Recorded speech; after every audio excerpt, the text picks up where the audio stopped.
첫 번째는 일단 대여금 등 청구인데 그것에 대해서 자백간주로 지금 처리된 것이고, 두 번째 게 물품 대금 등 청구인데 이게 70-8이라고 만약 지금 그 책을 갖고 있는 사람은 지금 70-8이라고 하는데, 이 넘버링 붙이는 게 무슨 의미냐면 8이 8번째 이 개작된 거야. 70이 고유 번호야. 그러니까 70 그다음에 1, 2, 3, 4, 5, 6, 7, 8에서 8번째 개작해서 쓰는 거야. 조금씩 바꿔. 쟁점을 더 넣기도 하고. 그렇지만 기본 골격은 똑같은 거야. 그대로 베껴내지 못하게 하려고 등장인물이나 시간이나 또는 그때 나온 쟁점을 가미해서 더 세련되게 하거나 그런 식으로 해서 문제가 개작이 돼. 그러니까 예컨대 70-8은 지금 8번째 개작돼서 8번 뭔가 작년에 제시된 거야. 그 다음에 세 번째가 20-10은 20이라는 어떤 기본 골격의 문제가 10번째 개작돼서 작년에 쓰인 거야. 최근에 이 70-8, 20-10, 그 다음에 40-15까지 이 4개, 첫 번째 자백간주까지 이게 1학기에 최근 계속 문제야. 그러니까 이거는 지금 1학기에 계속 요 4개, 자백간주 70-8, 20-10, 40-15, 요 4개가 계속 기록 쓰라고 하는 그 문제야. 그래서 40-15는 15번 개작되면서 쓰인 거네. 그 다음에 그 모의기록 1-5는 처음으로 등장한 거야. 120-1인데 내 생각에 100단이니까 이게 잘 모르겠는데 그 20의 파생 같아. 세 번째 기록에 20에다 100 붙여서. 처음으로 1-5는 판결문을 쓰는 게 아니고 보니까 검토요지서, 그러니까 쟁점 같은 거 정리하라고 그런 식으로 설정해서 검토를 시키는 이런 문제 유형으로 120-1로 처음 요새의 분위기에 맞춰서 이렇게 만들어졌어. 그러니까 로스쿨에서는 이런 120-1과 같은, 왜냐하면 로스쿨은 사실 판결문 쓰는 교육을 시키는 게 아니고 소장을 쓰는 교육을 시키기 때문에 이 기록을 갖고 와서 하는 게 완벽하게 대칭되는 건 아니었는데, 이 120-1 같은 건 검토 보고서라고 그래서 요즘 로스쿨 첫 해 졸업한 로클럭스 간 사람들한테 훈련시키는 그런, 판결문 아직 쓰지 못하니까 쟁점 검토해 와라, 그런 류의, 그러니까 여러분이 그냥 공부했을 때 형식 자체 때문에 못 쓰는 게 아니고, 그러니까 판결문 쓰는 형식 때문에 거기서 못 쓸 게 아니고, 이거는 그야말로 공부한 것에 갖고 쟁점을 검토시키는 그런 형태고, 62-6이 약속 어음금인데 실제는 내용은 난해해. 약속 어음 여러분도 상법에서 시험 보면서 그냥 엉겹길에 그 시험은 봤었을 것 같은데, 근데 나는 요 실제 이게 연수원에서 이렇게 가르치긴 하는데 실제 사건이 없어 요새 어음 사건이. 그러니까 실질적으로 비춰서는 나는 로스쿨 같은 데서는 이런 거는 그냥 이제는 뒷전으로 가도 되지 않을까 싶은데, 꼭 한번 연수원에서는 이 문제를 다루는 거야. 그래서 어음금 사건은 실제 2,000건인가 3,000건밖에 점점 줄더라고, 실제 사건도. 그러니까 어음의 그 효용 같은 게 거의 이제 없어졌기 때문에 그 이론적인 것은 난해하면서 뭔가 하긴 한데 실전적으로 볼 때 나는 뭐 뒷전으로 이제 가야 되지 않을까 싶은데, 거기까지가 지금 첫 번째 책의 기록이네. 그래서 여기까지인데, 기록이 자백 간주 사건으로서 모의기록 1-1 대여금 등에 관한 판결문 쓰는 건데, 결국 그 자백간주 사건이기 때문에 1-1은 실질적인 내용은 없어. 판단 자체가 원피고의 주장에 대해서 실질적인 판단한 건 아니고, 자백간주니까 첫 번째 사건은 여러분이 자백간주 사건으로 나올 수 있는 게, 원래는 제일 첫 단계가 256조 민사소법 257조의 무변론 판결이라고 해서 답변서를 30일 이내에 안 내면 자백한 것을 간주한다든지 하는 식으로 해서 변론 없이 판결하는 그런 케이스가 있고, 답변서가 안 나왔다고 해서 무조건 무변론 판결하는 건 아니고 변론 기일을 열어줄 수도 있어요. 그러니까 혹시 착각할 것은 30일 이내에 답변을 안 했다고 해서 무조건 원고 승소의 무변론 판결을 하는 게 아니라 상황적으로 봐서 답변서는 안 나왔지만 변론 기일을 열 수도 있다. 그게 2002년도에 무변론 판결이 도입됐는데, 그 이전에는, 그럼 2002년 이전에는 처음 단계에서 자백간주적인 상황이 나오는 것은 첫 변론 기일을 열었는데 출석을 피고 측에서 안 하고 한 상황이, 이런 상황이 나오는데, 지금은 그 이전에 피고 측이 반응을 안 보이는 것의 첫 단계에서 나올 수 있는 것은 256조, 257조에 따른 30일 이내에 답변서를 제출하지 아니하면, 다만 그 전제는 공시송달에 의한 송달이 아닌 것을 전제로 해서, 그런 상황이 나오면 그 단계에서 무변론 판결로서 원고 승소 판결이 내려질 수는 있지만, 지금 이 사건은 그 단계에서 셧아웃 시킨 게 아니고 첫 변론 기일을 열어줬어. 첫 변론 기일을 열어줬는데 첫 변론 기일에 이제 안 왔기 때문에 자백간주로 되는 이런 상황에 첫 번째 판결문을 쓰는 거야. 이 사건의 소장을 보면 청구 취지 첫 번째는 원고 최양재가 피고 오신정과 이 사건 부동산에 대해서 매매계약을 체결하였는데 왜 이전 등기를 안 해주느냐의 다툼인 것 같습니다. 나중에 보면 자기가 잔금을 변제 공탁하면서 자기는 다 할 일 했는데 왜 이전 등기 안 해주느냐, 뭐 이런 다툼입니다. 그 다음에 두 번째 청구 취지는 피고 오신정에게 1억 원을 빌려줬습니다. 그때 오신정의 남편 박일산이 연대보증을 했습니다. 그런데 그 뒤에 원금, 그 다음에 이자조의 돈은 일부분 받았음을 자인하고 있습니다. 나중에 청구 원인을 보면. 그래서 2010년 11월 1일부터의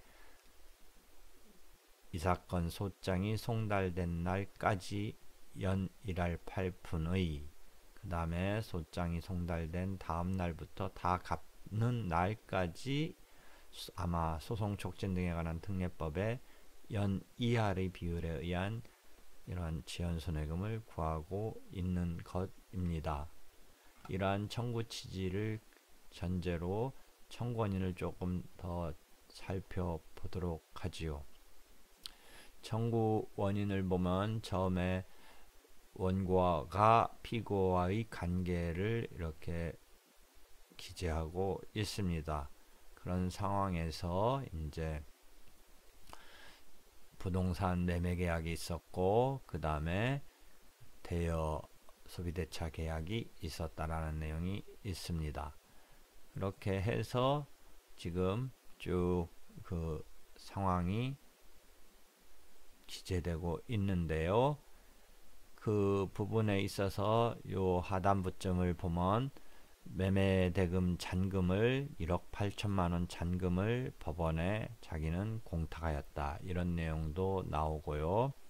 그래서 자기는 매수인의 입장에서 매도인에게 대금 지급 의무를 잘 이행했는데 매도인이 매수인인 자기한테 그쪽의 의무인 이전 등기를 하고 있지 않다, 이런 내용이 담겨 있네요.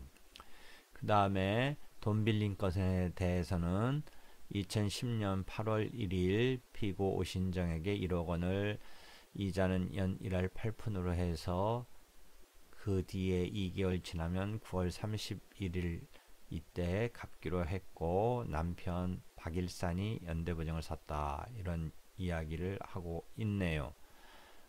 여기서 조금 더 챙겨볼 것은 원고는 피고 오신정으로부터 2010년 10월 31일까지 매달 말일에 여기 150만원씩 세 차례 이자 명목조로 받았다. 그래서 합계 450만 원을 받았다라고 자인하고 있습니다. 그래서 이 부분은 선행 자백과 관련되는 이야기인데요. 자백, 자인 이런 식으로 지금 인정하고 있기 때문에 더 이상 증명할 필요 없이 그대로 사실 인정의 기초로 법원은 할 수 있다라는 이런 이야기를 지금 여기서 한번 확인하고 넘어가야 됩니다. 이 부분에 대해서는 그대로 사실 인정의 기초로 할 수 있다라는 것이 포인트이지요. 이러한 청구 취지와 원인에 따른 이 소장의 이제 기재를 보고 있습니다. 그 다음에 입증 방법으로서 갑제 1호증, 갑제 2호증이 있고요. 요거는 매매계약에 따른 매수인의 입장에서 이전 등기를 청구하는 내용입니다.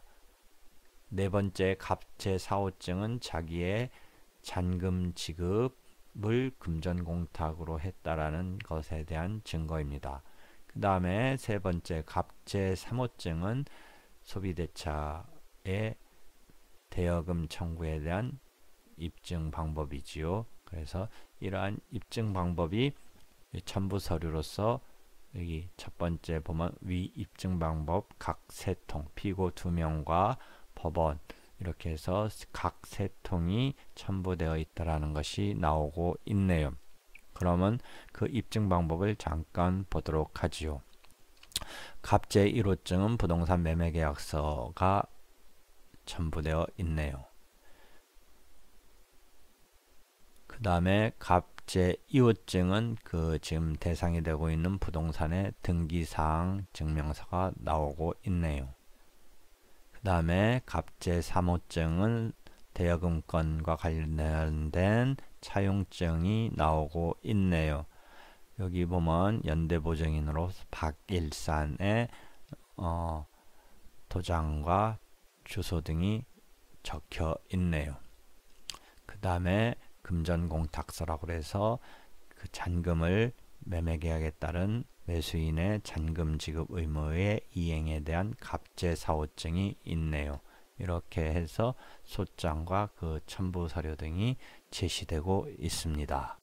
그런데 이 사건에서 피고가 답변서를 내지 않았음에도 변론 기일을 열어주고 출석을 안 했네요. 그 다음에 그 기록을 보면 보통은 출석 안 했기 때문에 혹시 체크해야 되는 것은 공시송달이 됐는가를 체크해 봐야 돼요. 공시송달의 경우는 자백간주로 될 수가 없기 때문에 또는 그 이전 단계에 무변론 판결도 있을 수 없기 때문에 보면 되겠는데 아마 그 첫 번째 기록 붙어 있어요. 첫 번째 기록 붙어 있는 거에 송달된 그 표 잘 봐봐요. 나는 안 갖고 내려왔는데 송달된 표 자세히 봐보세요. 거기 보면 다 제대로 송달됐어요. 다 제대로 송달됐기 때문에 그 처음에 날라간 소장 송달된 거 보세요. 송달됐다라고 돼 있죠. 그 다음에 원래 소장 송달되고 공시 송달이 아니고 송달되고 30일 이내 답변서 안 나오면 무변론 판결이라는 상황도 있을 수 있는데 무변론 판결을 반드시 해야 되는 건 아니라는 거죠. 변론기일 열어주고 사건에 따라서는 단순히 답변은 안 나왔지만 이게 그렇게 이런지하에 변론 없이 무변론, 변론 없다라는 것은 피고의 뭔가 이야기를 안 들은 채로 곧바로 판결 나가겠다는 건데 상황적으로 볼 때는 뭔가 때문에 지금 안 한 거 답변을 안 하고는 있지만 좀 그래도 이렇게 공방이 필요하거나 이게 그렇게 단순한 게 아닌 듯하면 변론기일을 열 수 있다는 거죠. 그래서 변론기일을 열었는 것에 대한 변론기일 통지서가 또 날라갔을 거예요. 그 보면 변론기일 통지서가 또 날라갔는데 변론기일 통지서도 다 제대로 송달됐어요. 쭉 보면 변론기일 통지서도 다 송달됐어요. 그러니까 이 송달표를 잘 봐야 돼요. 그래서 지금 송달은 다 된 거예요. 그러니까 소장 부본도 송달 다 됐고 그다음에 소장 송달에 대해서는 원고한테는 왜 소장 송달이 없어요? 원고는 자기가 낸 사람이니까 원고한테는 소장 송달을 하지 않고 피고한테만 이제 부본이 각자한테 이제 송달이 되고 그 다음에 이 경우에 변론기일 들어갔네요. 근데 변론기일 통지서는 원고한테도 갔을 거예요. 이제는 가야겠죠. 원고한테도 변론기일 통지서는 이제 원고한테도 가죠. 그래서 원고 피고들한테 다 송달이 제대로 됐어요. 그래서 기록을 쭉 보면 그렇게 해서 변론기일이 열렸어요. 그래서 이제 뒤에 가서 보면 변론기일이 열렸는데 답변서란 부분은 없겠죠. 지금 안 나왔겠죠. 그 다음에 변론기일이 열렸는데 변론기일에 가서 보면 피고 불출석이에요. 피고 불출석. 그러니까 피고 불출석이니까 여기서 판결 선고기일을 잡았죠. 그래서 판결 선고기일도 이제 또 통지가 되고 해서 송달이 됐죠. 판결 송달 됐겠죠. 기일이 아마 그 앞에 송달 그 상황 보면 나올 거예요. 그래서 판결 선고기일에 이제 이런 진행 상황에서 문을 써라 이거죠. 판결문 쓰는데 이거 무변론 판결로 쓰지 마라. 무변론 판결 아니다. 뭐 이게 앞에 주의사항이 있어요. 무변론 판결 고려하지 마라. 이 상황에 대해서. 그러니까 왜 무변론 판결 아니냐? 아닐 수도 있다는 거죠. 변론기일 내가 열 수도 있다라고 계속 얘기하는 거니까. 그러니까 이거는 무변론 판결의 판결문이 아니라 뭐에 기한 판결문이냐면 150조 자백간주인데 자백간주가 된다는 말을 또 무조건 하는 게 아니라 자백간주가 되기 위해서는 원고는 제대로 자기 청구를 뒷받침하는 요건 사실을 밝혔다는 전제에서 그 사실이 자백간주로 증명할 필요 없이 불료증으로 증명이 된 것으로 해서 즉 불료증이지만 인정되는 것으로 해서 그대로 사실인정의 기초로 하는 것에 의한 원고승소가 되는 거죠. 이해되겠습니까? 원고승소가 나가려면 자백간주라고 한다는 말의 전제는 원고가 내세운 요건이 자백된 것으로 보는 것에 의해서 그 개개의 요건 사실을 내가 어떻게 설명해요? 이 집으로 보면 기둥이라고 생각하면 돼요. 집으로 보면 기둥이고 기둥에 이렇게 지붕으로 해서 뾰족한 그게 청구란 말이죠. 그럼 그 청구를 뒷받침하는 이 4개면 4개의 기둥이 구성이 돼서 이 지붕으로서의 청구, 집이 구성되는 건데 그 기둥에 해당하는 게 집을 구성하는 기둥에 해당하는 것이 요건사실인데 그 요건사실 개개의 것이 증명할 필요 없이 피고가 지금 변론기일에 출석하지 아니함으로써 150조 3항 1항에 의해서 그대로 사실인정의 기초가 되면서 그 집이라는 게 인정되는 거죠. 기둥이 인정되면서 그 기둥 4개를 골격으로 해서 집이 인정된 그 청구가 인정된다. 그런 노트죠. 그래서 근데 그 판결 보면 150조 그냥 150조에 의해서 이렇게 해서 이제 판결이 내려진 판결문 쓰는 거. 나는 판결문 쓰는 거는 나는 잘 모르는데 하여튼 그 보면 여러분이 민사실무 2 보면 자백간주로 판결문 쓰는 그 문구가 나와요. 그거 갖다 여기서 쓰면 돼요. 그러니까 그 민사 책자에 보면 민사실무 책자에 보면 나중에 그 자백간주의 경우에 판결문 쓰는 경우 이렇게 나와요. 그 대신 틀은 갖춰야 돼요. 틀은 첫 번째는 하여튼 판결문 틀 어떻게 쓰는 거. 그러니까 주문과 이유. 근데 이유가 요번 첫 번째 건 되게 간단한 거죠. 자백간주의 내용이 담긴 이유니까. 그러니까 또 쓰는 것 틀이 자백간주의 사건이 어떻게 쓰는지는 그 민사 실무 2에 보면 나오니까 그 책자를 보고 써보면 돼요. 그래서 이 첫 번째 자백간주 사건은 그 판결문 쓰는 틀 중에 가장 간단한 틀을 써보게 시키려고 이게 나온 거예요. 첫 번째 자백간주 사건. 그러니까 그 자백간주 사건에 그 쓰는 것 틀. 그 틀을 쓰다 보면 판결문의 아주 기본.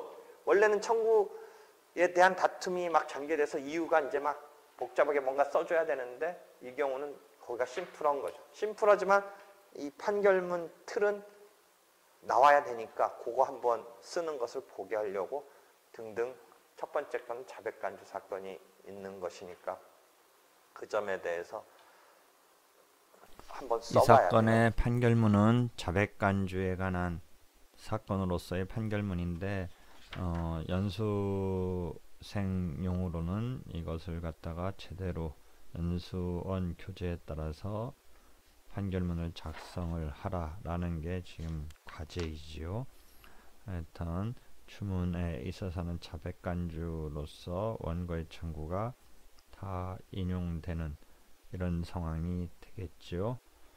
그 다음에 주문에 있어서 가집행 부분은 이전 등기 절차 부분에 대해서는 가집행을 붙이면 안 되겠지요. 그 점을 주의해야 합니다.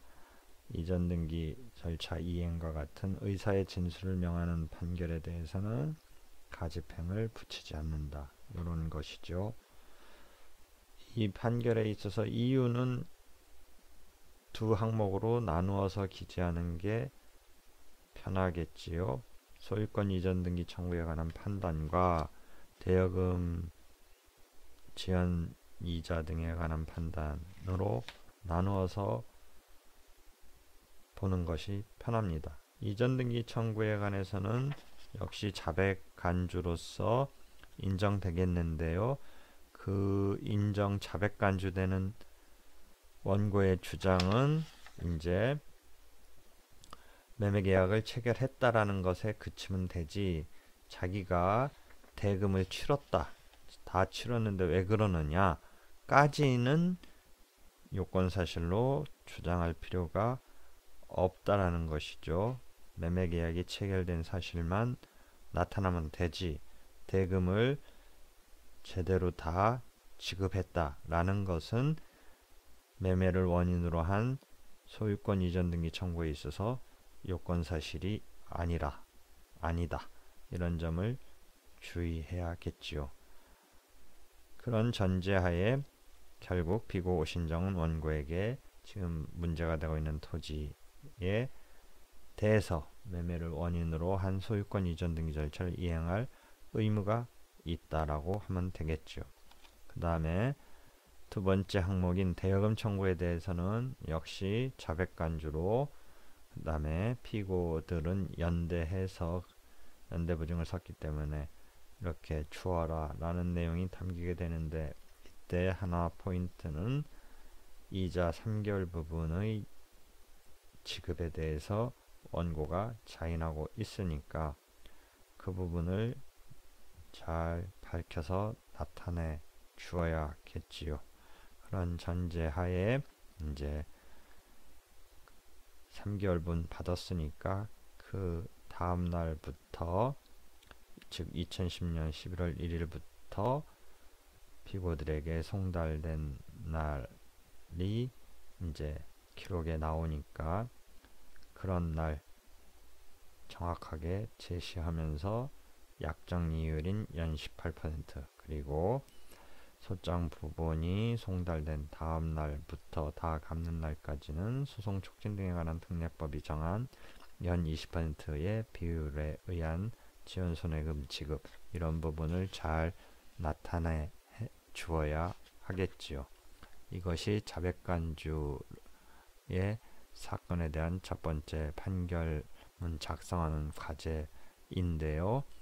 결국은 자백간주로 실제 다툼이 없이 끝나는 제일 간단한 이제 사안이라고 볼 수 있는데요. 첫 번째 과제였습니다.